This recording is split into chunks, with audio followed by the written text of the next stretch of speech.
ጴጥሮስ ጻፍት ፈሪሳውያን በክርስቶስ ስላላመኑ አይድኑም እያለ ነው። አትድኑም እያለ ነው።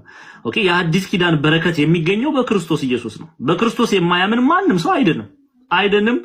ማርቆስ 16:16ም አምኖ የተጠመቀም ነው የሚለው።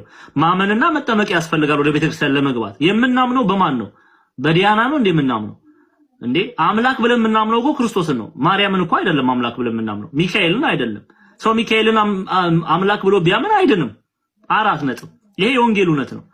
እና ይሄ ሰው አልተመቸውምና ኢየሱስ ክርስቶስ ሲባል አንዳንድ ምዕመናን ደስ አይላቸውምና ተብሎ ሊከደን አይገባም። ሲፈራገጥ ኖሮ ሲፈራገጥ መሞት ይችላል ከፈለገ። ስሙ ግን ሊነገር ያስፈልጋል። የምሬ ነው የምለው መምሬ መለወጥ አለበት።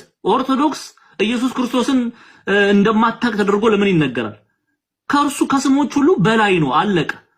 ቅዱሳንም ሆነ ሁሉም የሚንበረከኩለት ስም ነው። ይሄ መነገር አለበት። እንዴት ነው ሰው ኢየሱስ ክርስቶስን ሲባል እያጉረመረመ ማርያም ሲባል ደስ የሚለው? ማርያም አምላኬን እያሉ እየገቡ እያሰደቡ ነው ያሉት አይደል? ይሄ መለወጥ አለበት። መሰበር አምላክ ክርስቶስ ነው። ማርያም ቅድስት ድንግል ማርያም እናታችን ናት።